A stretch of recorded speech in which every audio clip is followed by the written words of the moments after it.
Here we go. So agenda for today, very straightforward. We're going to celebrate this amazing academic year that we've had and particularly another successful admission season. We're going to talk about the big announcement that we're all excited about, our new alliance with ETS, becoming part of the ETS family of companies. And then we're going to talk specifically about the Skills for the Future initiative. It's that joint venture between ETS and the Carnegie Foundation that is the centerpiece of what will be our work in this new combined organization. And then we'll open it up for Q&A. So a couple just high notes of progress. First, in terms of higher education, another banner year for our kids. 164 new additions to our lists of college and universities that have accepted a learner using one of our learning records. And just an amazing variety of institutions, large state systems, highly selective schools. If you've heard me talk about our higher ed outcomes before, you know that I will always say it's not actually the transcript, it's the kids. They are amazing learners. They're incredibly mature, self-aware. They've built out that metacognitive capacity. So they understand not just how to do school, but rather why they are learning, what they care about, what they're deeply engaged in. Almost all of them have rolled up their sleeves to take on projects and efforts that are like really long form and messy and interdisciplinary. So they couldn't be more well prepared to thrive in college and whatever follows college. And they really do stand out as applicants. So we couldn't be more proud of them. And we really appreciate all of you, our member schools, in supporting those learners as they navigated what, even with the help of MTC, is always a very stressful process. So we're just really excited for them, and we wish them all the best. What that means then is our total list of colleges and universities has now hit the 500 mark. And we've also broken the mark of serving over 1,000 learners. Again, when we started MTC in 2017, there were no learning records. It took several years for us to even send out the first record at all. So you can see the heat map that we've got here. We're still hoping for South Dakota. We'd love to get Wyoming in there and Nevada. Eventually we will, just a matter of time. But right now, really amazing geographic distribution of the institutions that have admitted some of our learners. One thing I will just say to all of you, this map and all of these data points, it is only as good as the information that our learners share with us. So if you're at a sending school and you haven't yet gotten us that full list of where your kids are, have been admitted and maybe where they're matriculating next year, all that data is incredibly invaluable to us and to the learners that will follow. For reasons we're going to talk about at some length, when you are in the credentialing business, awareness, acceptance of what you're doing is the coin of the realm. And so helping people understand how successful our learners are in navigating the higher ed admissions process ultimately helps all of us, not just today, but for all of the learners and schools that are going to follow. So. On that note, too, we want to start getting ready for the next fall. And so we've already scheduled our virtual college fair. If you didn't participate in this last year, it was an amazing success.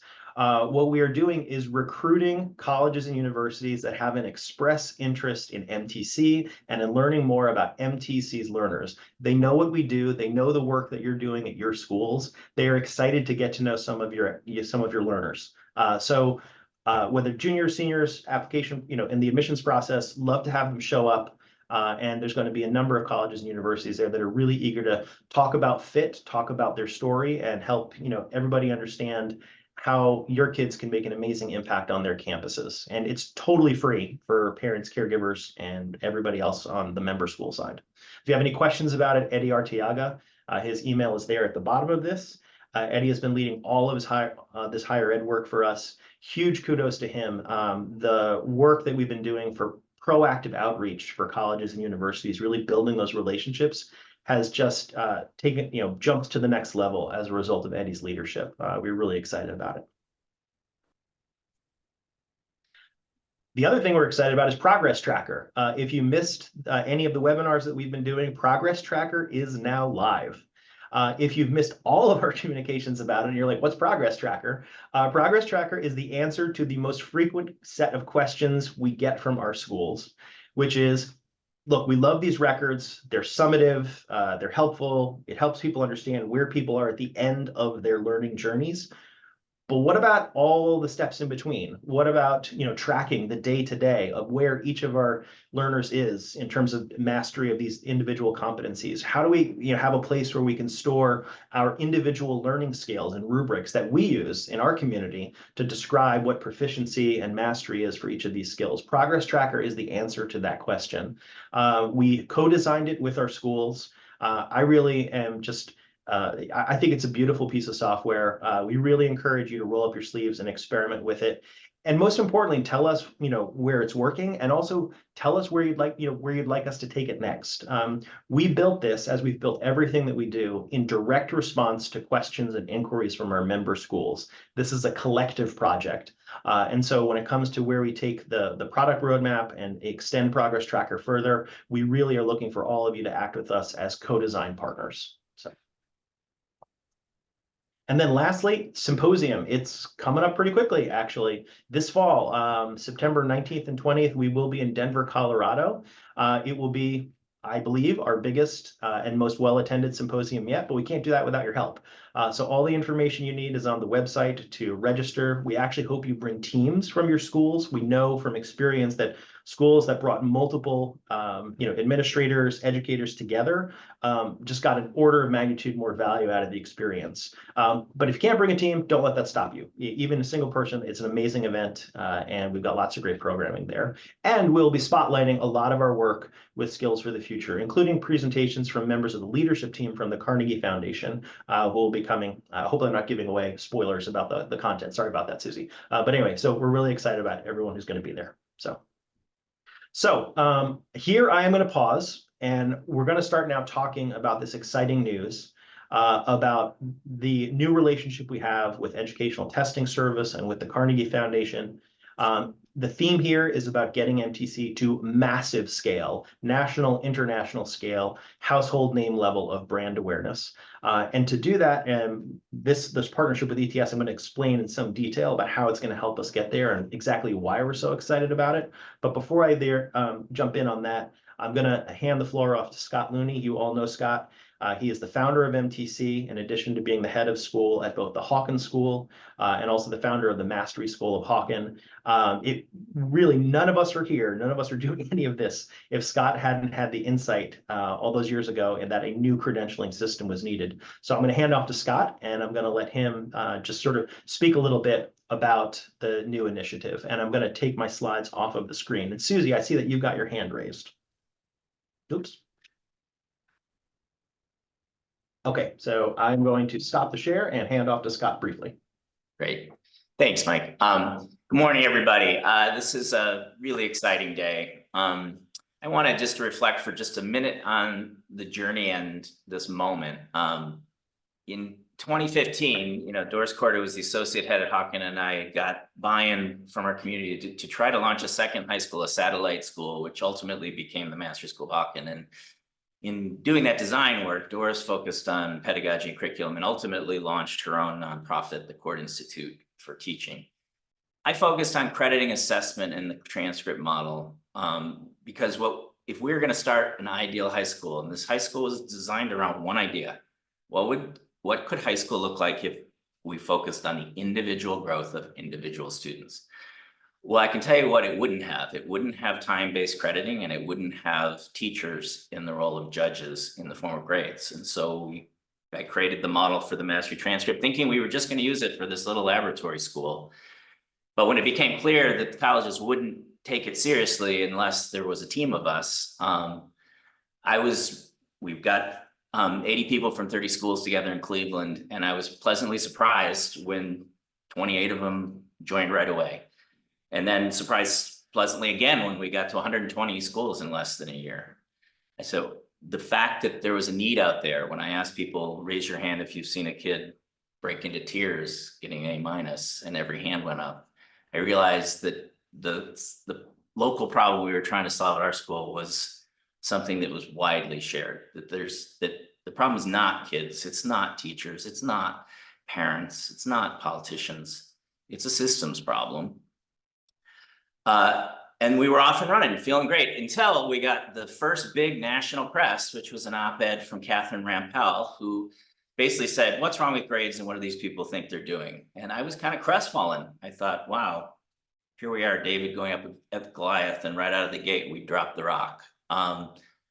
Except the next week, our membership grew by 40 schools. There was something out there that made this maybe not a crazy idea.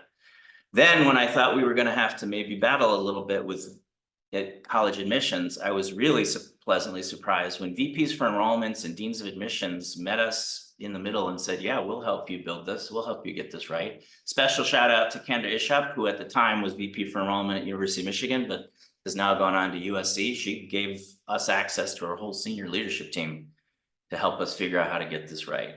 So these are all these surprises as this got bigger that made me happier than I could have imagined.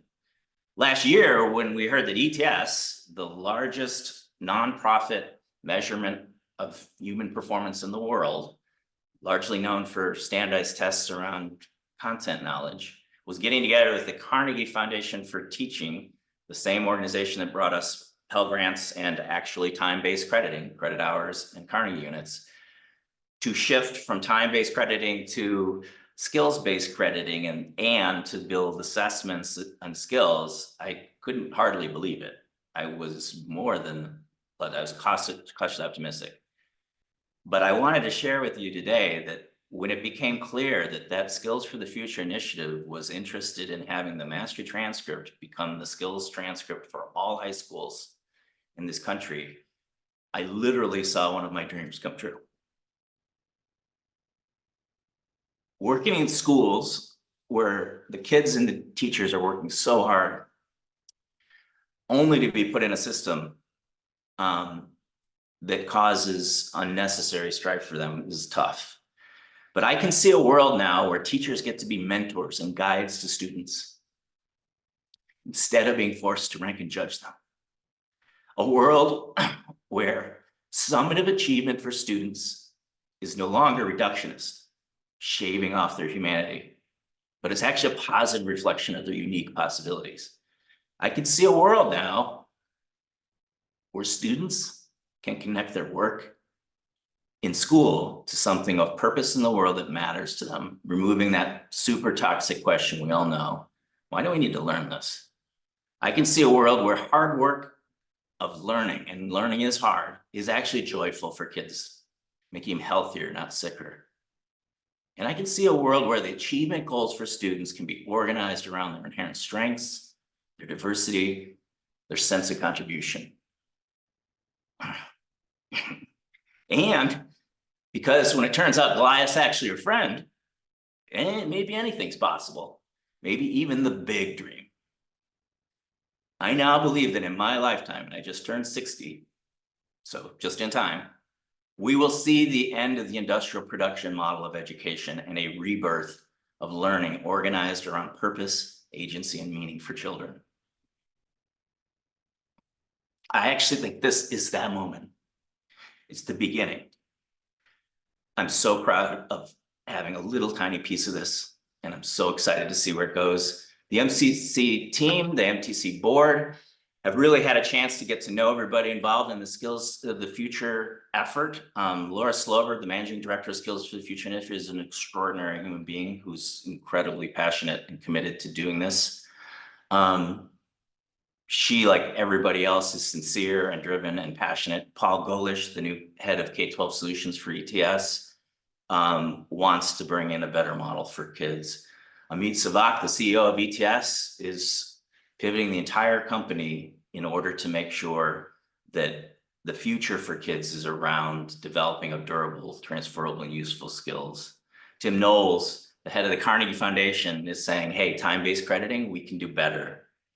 I had a chance to meet Lydia Liu, who's in charge of a research division on ETS, and she said, I asked her, is it going to be hard to pivot from content-based measurements? Are you kidding me? We're so excited about building skills-based assessments and formative assessments as well. These are sincere, brilliant people who are going to be our partners. I couldn't be more excited. I also want to say thank you before I give it back to Mike. First, I'm kind of picky. I don't have very many heroes in the world, but I do have some. I want to recognize right now. One is Mike Flanagan. Many of you know Mike has done a beautiful job as our CEO. But what you don't know is that, there were some real challenges of navigating a startup during a pandemic, when all of those schools doing generative work kind of stopped because they had to worry about germs. And not only did we continue chugging along, we came out a lot stronger. I want to thank Trish Russell and Susie Bell and Lisa Hicks and Eddie Ortega and Chris Daniels and Carl Farrington, Elena Hamilton, David Rea, Peter Leipson, the MTC team. This is an incredibly dedicated group of people. And now they're going to be right in the middle of what I think is the biggest movement in education. And I couldn't imagine it in better hands.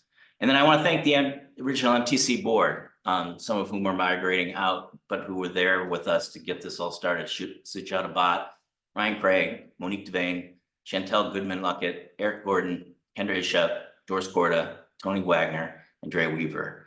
And I'm super appreciative of two current board members, Valerie Greenhill and Tom Vander Ark, who will be part of this new effort and who will carry that ball forward for us in ways that I know will be extraordinary.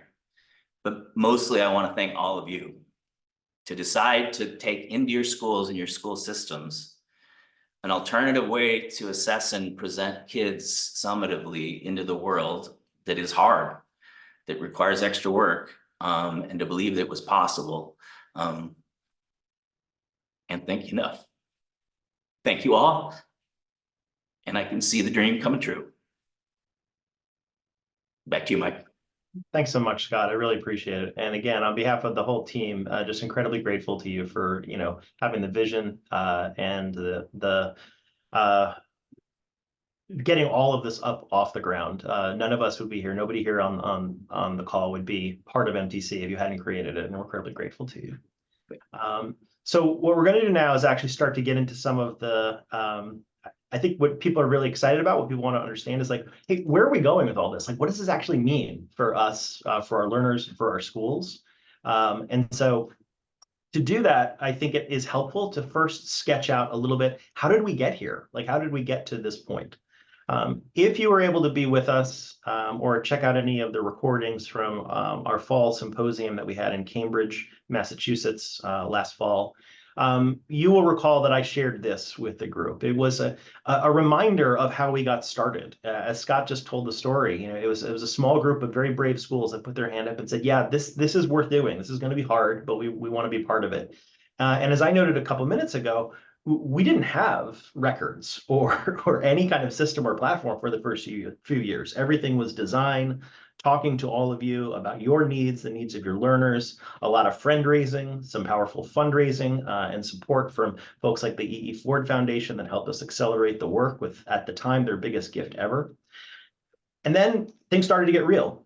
We had a platform, we launched it. As Scott pointed out, we launched it kind of at the beginning of a pandemic, but it still worked. We got traction. And what we then started to really ask ourselves is, okay, how do we take these amazing stories? Right? Every logo that you saw on those higher ed kind of updates a few moments ago represents a story. Some young person who's going to have an opportunity at an amazing campus, and we know they're going to have an impact there. And then when they graduate, they're going to have an impact on the world. But we are also in the credentialing business, and credentials require scale. So we were really pushing ourselves and saying, what do we have to do? What would need to be true or different for us as an organization for us to really reach not just hundreds of schools, but thousands of schools, tens of thousands of learners? And that was really sort of the focusing kind of like big, kind of the big audacious goal for us. How do we get huge? One of the reasons too that we are really interested in, and even sort of obsessed with how to get larger, has to do with a concept that was created back in the early 2000s. And the best example of that is Jeff Bezos and Jim Collins sketching out what they came to call the Amazon flywheel. And I won't bore you with the story of Amazon per se. We know who they are, we know what they do, which is kind of everything. Instead, what I would just want to say is, like, in their case, everything was the point. There are certain kinds of organizations that, because of their structure, growth inherently makes them better and more effective at what they are trying to do. So whether you're a mission-driven nonprofit like MTC, or whether you're a revenue and profit-driven organization like Amazon, If you have these characteristics, what we would call network effects, then growing inevitably makes you better. That's not true for everything. Most organizations in the for-profit world, they want to grow for revenue and margin reasons, return on investors, but there's lots of organizations that don't get better necessarily by getting bigger. On the contrary, sometimes I think it gets harder to manage them as they get bigger and more sprawling and more complicated. Each of you works at a school that I'm going to wager is a really amazing school. You're innovative, you're part of MTC. I don't know that taking your school to 10x makes it better or easier for you to do what you do. In many cases, I would imagine it would make it harder. But that's not true of MTC. We're in the digital credentialing business. And for credentials, the most important thing is, do people understand what the credential is? Do they recognize it? Does it have, for lack of a better word, a name brand value attached to it? And then also, do they believe in it? Do they say, oh, you have an MTC mastery transcript, it says you're really good at these skills, that means something to us. For all of the work that we do, issuing credentials, the more that are out there, the more effective we are, and the more effective and more valuable those credentials are. The bigger our community becomes, the easier it is for educators in our network to get help from one another to do the really, really hard work of pivoting from old school education models to next generation learner-centered project-based models. The work is hard. We wouldn't have a consortium if the work were easy. All we would do is just give everybody the products and just let everybody be successful. But we know that the value of educators working together on tackling that hard change process is essential to their long-term success. And then finally, we have what we call case making, being able to tell the stories of all the learners, all the great work they're doing in high school, in college, and eventually beyond. Telling the story of your schools, the amazing innovative work that each of you is doing. One of the things I'm proudest of is that the ecosystem of MTC schools in our community is amazingly diverse. It's a rich, heterogeneous, biodiverse ecosystem of schools of all types in all regions. And all of you are doing really innovative, amazing work. And we want to be able to spotlight that so people understand the power of the models and the power of the movement. And then in turn get inspired to become part of the movement, which increases the number of educators, which increases the number of learners, which increases the number of credentials, and so on and so on. That for us is our flywheel. So even as we were agreeing kind of internally at the board level that, yep, this is really important for us, scaling is the next most important priority, a really interesting set of parallel discussions was starting to happen with two completely separate organizations, Educational Testing Service and the Carnegie Foundation for the Advancement of Teaching. I really encourage you, if you got our announcement via email or you look at the press releases online, if you can take some time, go back a year, even a year and a half ago, listen to these two leaders talking about this project, this joint venture of theirs, now called Skills for the Future. We've been talking about the importance of credit based on proficiency and mastery since Scott first had the idea in Cleveland to get this whole initiative started. But I have to say, it really does land differently when you have Tim Knowles, who's the president of the Carnegie Foundation, say, yeah, the Carnegie unit, we created it and we're sorry. Like we want to undo it. It was good in its time, but it's outlived its usefulness. It has become essentially the architecture, the foundational infrastructure for so much of what we do at the high school and college level. And it's just not well suited for the kinds of education models that are going to equip young people for success in the future. Similarly, ETS has an entirely new leadership team from the top down. And I was in DC 2 weeks ago at a public conference that ETS had about the ethics of AI and assessment in education. And I have to say, it's really something when you hear the CEO of Educational Testing Service get on stage and say publicly, standardized testing as we know it isn't going to cut it anymore. The future is going to be based on next generation holistic assessments of skills and empowering, equipping every learner with a skills passport or a skills transcript that helps everyone understand what they know and can do, and more importantly, make really informed, guided decisions about what paths they pursue, either in higher education or career. So that, at a high level, is the vision of Skills for the Future. Dismantle seat time-based Carnegie unit credit hour-based crediting, move towards a future of skills, and equip all learners, regardless of their age, with tools and resources to help them navigate using, detailed pictures of what they know and actually can do.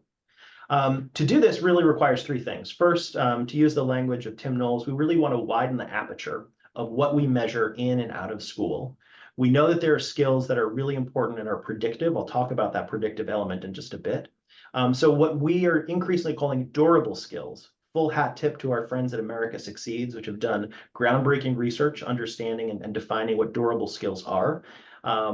We also want to revolutionize how we measure these skills. I really want to emphasize this. There will always be a role for direct assessment of assessing what young people can do from a content and skill-based perspective.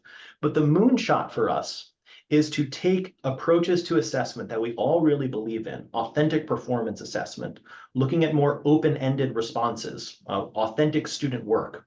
We do this a lot in our schools, especially in MTC schools. We know that it works. The single biggest pushback against authentic performance assessment has always been questions of scale. It's really hard to do. It's really hard to do it reliably and validly across very large bodies of educators and learners. And it's an example of something that historically, the bigger it got, the harder it was to do to maintain that kind of quality control. The emergence of new technologies, and we'll talk about how AI is going to play a role in this, completely flips the script on that. And there are ways that we're going to be able to have our cake and eat it too, in terms of authentic performance assessment, plus scale and validity and reliability and speed. I'll talk about speed too in just a bit. And then lastly, what we want to have are insights. I think one of the biggest sort of shortcomings of assessment and testing as we currently know it is this huge time gap between when we sit for high stakes assessments and when the information actually comes back, if it comes back at all to learners.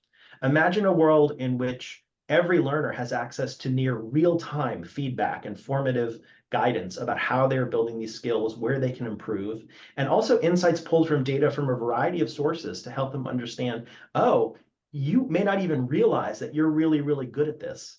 And because you're really good at it, there are avenues open to you, paths you could follow that may not even have been legible or visible to you, but we can make those legible and visible and empower young people to really take control and have, again, that kind of agency and autonomy that we aspire to them having inside of our classrooms. So all of these things kind of represent the big goals for the Skills for the Future initiative.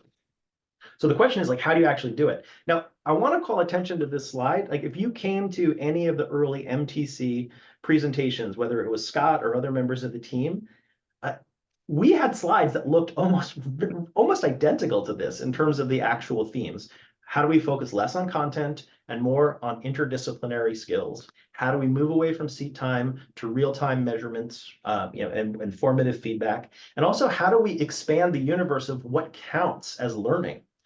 I am a huge proponent of schools, but I also am a very firm believer that amazing learning also happens outside of school. And the architecture that we've created today, very little of that learning actually counts towards progress, towards a diploma. We create spaces where kids can talk about what they do outside of school, but it's all ancillary. It's lists of extracurriculars. It's maybe, if you're lucky, you write an essay about it or talk about it in an interview. But what if we could integrate all of that out of school learning into the same sets of records and credentials that we give kids and reward kids with for their in-school learning? So those are kind of the big ideas about the things that we want to change. And this is where research comes in. One of the biggest Achilles heels, just lay my cards on the table, about the MTC initiative is that we have, we're a small team. I'm so proud of what we've done, but we have 9 people. We're very scrappy. And so when people ask us, hey, how are your kids doing in college? Do you have research or evidence to show what you know to be true, that they're very well prepared and are likely thriving on campus? And the truth is, we just haven't had the resources and the ability to tackle that kinds of research. How do we know that durable skills are the right skills to focus on, or that the descriptions of what proficiency or mastery looks like for one skill versus another are actually describing behaviors that will yield the kinds of positive outcomes that we want for young people? The power of working with an organization like ETS is that they have a research team that has done this, and they have done the work. And so when they build this slide and share it with the world, and Tim or Amit say, these skills are actually predictive of all kinds of outcomes that matter in life, not just salary and household income or educational attainment, but things like health metrics, things like civic engagement, happiness and well-being. The research is there now to show that these are the right skills, and that if we empower people with these skills, all kinds of good things happen later. We don't have to guess anymore. They've done the work. They show that these things are valid. And again, if you look at these skills in the center, These are the result of a longitudinal kind of multi kind of dimensional study of all kinds of skill frameworks. The research team at ETS and Carnegie, they partnered together and looked at existing skill frameworks from all across the country and around the world. And what they found, to use Tim's framing, is that there is essentially an emerging national consensus about the skills that really matter for young people and young adults. Your portraits of a graduate, if you're using mastery learning records, you have one and you have a competency model. Maybe you built it locally, maybe you designed backwards and built it with your community. But I know from having looked at hundreds of them right now, I think what's unique about MTC is that we've got a database now that has more examples of K-12 portraits of a graduate than probably anybody else on earth. And we know that invariably these skills appear. Maybe the label is different, maybe some of the description is different, but in one form or another, these skills always appear. They become a nucleus for sort of skill measurement and skill assessment and skill credentialing that we can build on to build an infrastructure that isn't just specific to the few hundred schools, although I'm proud of even a few hundred, but to get to a national level for schools of all types and potentially to reach millions of learners. So what are we going to need to actually get to that scale? Well, first, there are things that are just really in the sweet spot for ETS. We need new and different kinds of assessment experiences and assessment engines, ones that capture learning not just inside of school, but also outside. We need better connections to all of the what we would call the extant data that already exists inside of your schools and communities about what learners know and can do already, and find ways of visualizing that and turning them into these kinds of insight engines that we're really excited about. And then lastly, and this is the one that, again, I have to emphasize this, they were talking about long before they were talking to us, MTC, they had envisioned the need for holistic transcripts that translate learners' abilities to a universal set of audiences, not just a higher ed admissions audience, but a higher ed workforce audience. There's a movement in many colleges and universities to issue their own curricular transcripts to capture what college students are doing outside of the classroom. All of this is falling under kind of a national umbrella, a national architecture for learning and employment records. And previously, MTC was really laser focused on our sort of niche role in that and serving the schools in our community and focusing for now, at least on higher ed admissions. Moving forward, we're going to be able to tackle the entire continuum, K-12, higher ed, and workforce. And the mastery transcript and MTC learning record, the tools that we've built, can become part of that technical infrastructure for just a much more kind of global, a global set of audiences and a global set of use cases. Again, insights. This should look really familiar. This is not our creation, but it could be. Early versions of the mastery transcript looked something like this. But this was actually an image that was created by ETS and Carnegie when they were kind of depicting or prototyping what they thought a good model could look like for visualizing skill attainment and skill growth for individuals of different age ranges. I interjected here. If you're thinking about kind of the insights and giving dashboards to young people and to educators, the progress tracker that we've built and that we talked about previously fits really nicely into that roadmap. It's a different way and a better way, we think, of visualizing detailed granular growth for individuals, both at the individual level and at the level of a class or even at a school. And in turn, it's not hard to imagine then dashboards that consolidate this information for administrators at the school level, at the district level, or even the state or national level. All the information we need, it's just there. It's there for the taking. So it's really an exercise of us of building the right tools to combine that data, to perform really good analysis on it, and to make it accessible and legible and visible to end users in ways that they can make good decisions to improve everything that's happening at the state, district, school, and classroom level. So again, not us, but it could have been. This was Carnegie and ETS talking about the problem with the transcript, the problem with the credit hour. So this takes us to the future vision and where we are today. As you've seen in the press release and you've seen in the in our own announcements, MTC is now a wholly owned subsidiary of ETS. I want to emphasize something. While we are now part of the ETS family or ETS ecosystem, we are not merging into ETS. We will maintain MTC as our own 501c3 with our own team. And we're doing that precisely because our partners at ETS and our thought partners at Carnegie really value what we're doing already. So if I can leave you with one really clear idea or one reassurance, it's that the last thing we want to do is dismantle or disrupt what we're already doing. If anything, the shared vision we have is that we want to grow and use additional resources and support and help everything that ETS and Carnegie can do together in terms of their ability to thought leadership, research, assessments, resources, channel, bring all of these things to bear so that 3 years from now, when we are doing a town hall meeting for our membership, we could be talking to 4,000 schools and districts, not just 400. And so I think that's really the vision here. It's building upon everything that's working already, and then dovetailing it or using it to support this is amazing Skills for the Future project that is going to be part and parcel of ETS's move into a new model of assessment, and that the leadership of Carnegie has really planted a flag on and said, this is really important to us. So that I'm going to kind of stop this share and invite people to ask questions. They may already be coming into the chat, in which case I apologize because I'm not able to multitask and present and read that at the same time. But again, the Skills for the Future, as Scott said, has an amazing leader, Laura Slover. She is strategic, an amazing communicator, a real visionary for education. We are really, really looking forward to working with her. And really excitingly, Skills for the Future is already becoming a team. So case in point, next Tuesday, everybody at MTC is going to be together, and we're going to meet some of our new colleagues. We are admittedly pushing the button, and we're kind of resetting a little bit to become part of a startup again. Skills for the Future is a startup.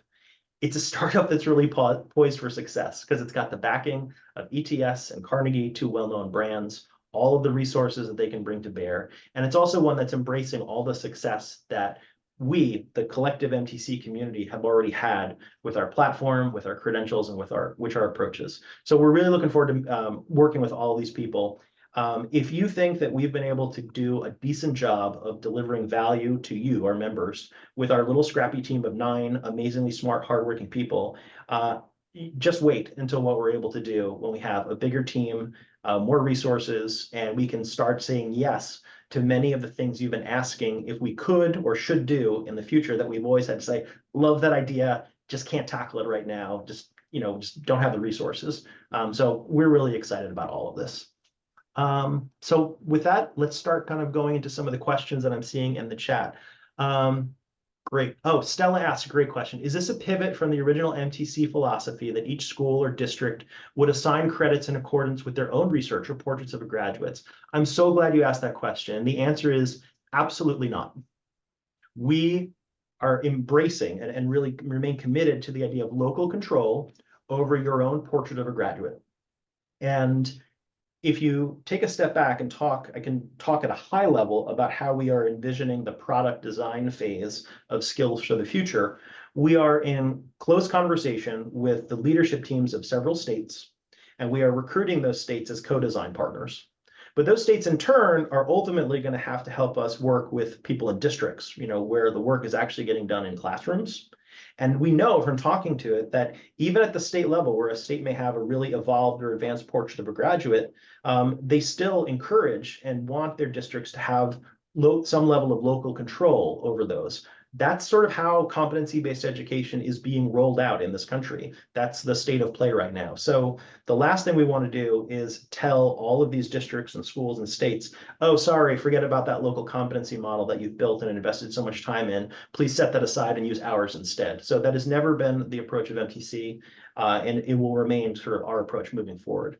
Now, what becomes interesting is, what would it need to be true or possible in terms of the technology or in terms of the systems to empower local schools to use locally controlled descriptions of particular skills with authentic evidence from their learners, and yet somehow have it all make sense to readers and have it all get translated into language that the readers care about?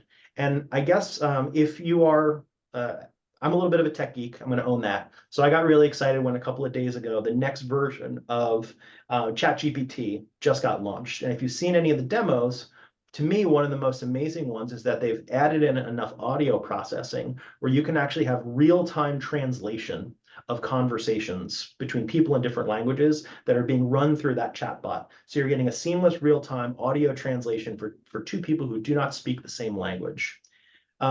Translation, as opposed to standardization of competing versions of competencies, is the solution here. And so one of the things I'm really excited about our contribution to this is that we've got this data set of amazing locally controlled competencies, and we're going to be able to bring that to the conversation and figure out what will need to be true to create those translation engines to allow everybody to do what they are doing locally and still have it make sense and synthesize across regional differences, et cetera. So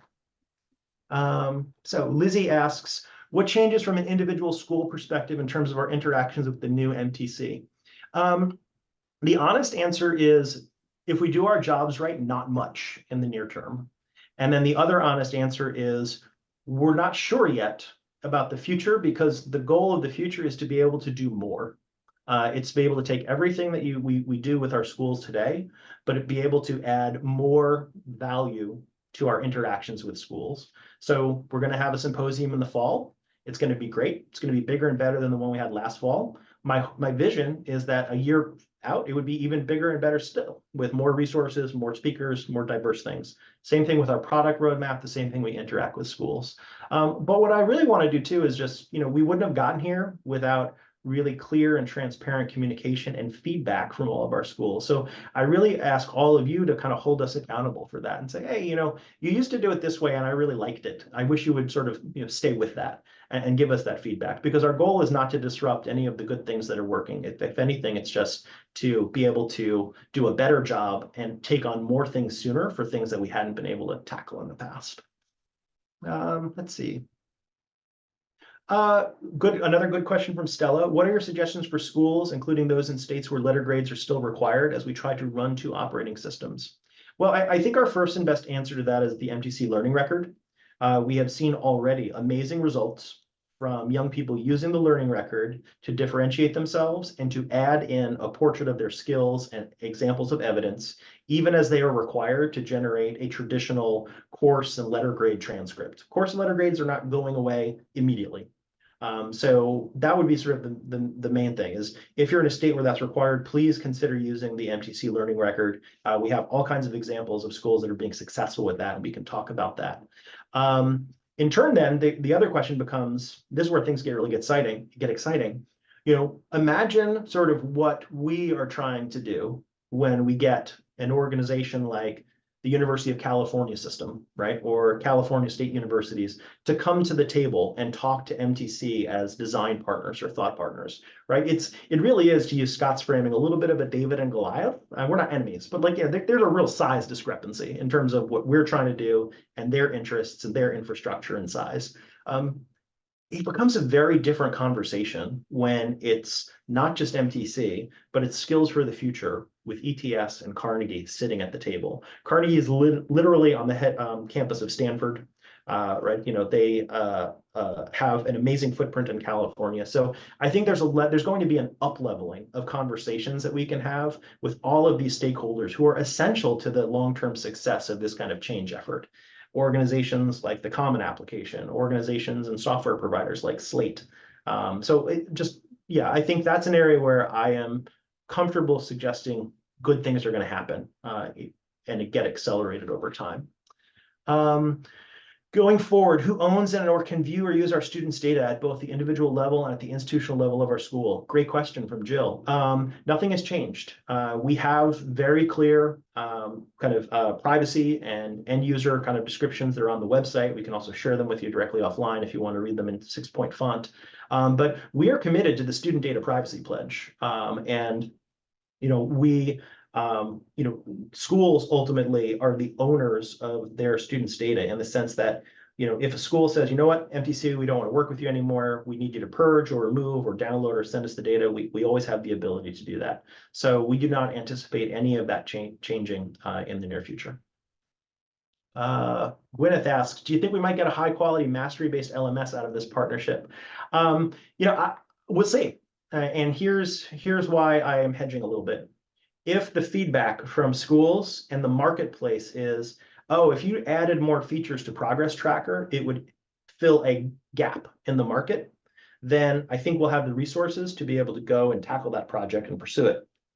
Also, at the same time, we're now in a situation where we have the ability and standing to, to partner with and even integrate with emerging technology partners. Like somewhere right now, somebody may be working in their garage on exactly that kind of high quality mastery-based LMS. And if we can find it, either directly or through you, all the membership, or through our new partners at Carnegie and ETS, then what we can do is help that organization become successful and plug them into the work that we're doing with the membership and with Skills for the Future. So we do not need to build it ourselves.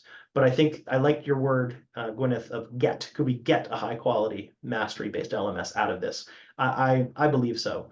We can't scale if implementing this type of learning is too hard inside of classrooms, right? It's a pretty basic idea. So we know that it is hard today, and anything we can do in partnership or directly to make it easier, to reduce the adoption curve and just make this just part of a seamless, frictionless way of doing school, that's in our shared interests. Let's see. Melissa asks, the study that you mentioned, that ETS has completed on this, can you share that study and data so we can best understand how you're approaching it? And can you highlight what parents will think is very different as a user? Might need to unpack that second question a little bit more. What do parents think is very different? But I do say, yes, there's a website and I think we included the link to it. It's definitely in the press release. There is a dedicated website on the ETS main site about Skills for the Future and about Carnegie. It has links to the white papers that are there and other links to some of the historical research that's been published. And so everything that's public facing is or will be there over time. So let's see. We are micro school. What will change in terms of membership cost? Yeah, that's a great question. We are not changing anything about our cost structure as a result of this change in our structure with ETS. So we are changing our cost structure for a lot of reasons. We've reduced, and you'll see this in a couple of weeks when our enrollment, re-enrollment invoices and communications go out there to sign schools up for the next year. We have eliminated some of our highest and most expensive categories because we think we've learned from working with schools that it doesn't actually cost us much more to serve a gigantic school than a smaller school. And so it's been really important for us to level that. In turn, we've learned that it is sometimes very expensive to serve very small schools. The X factor there is what level of ongoing philanthropic support we can get from some of our partners in the micro school community. We had amazing success serving a network of micro schools through a generous grant from the VELA Ed Fund. VELA's mission is to make micro schooling successful across the country.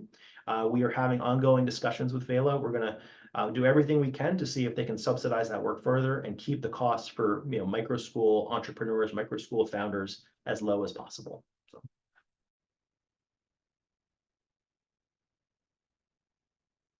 It doesn't look like we've got anything going on in the Q&A portion, so I think it's all in the chat.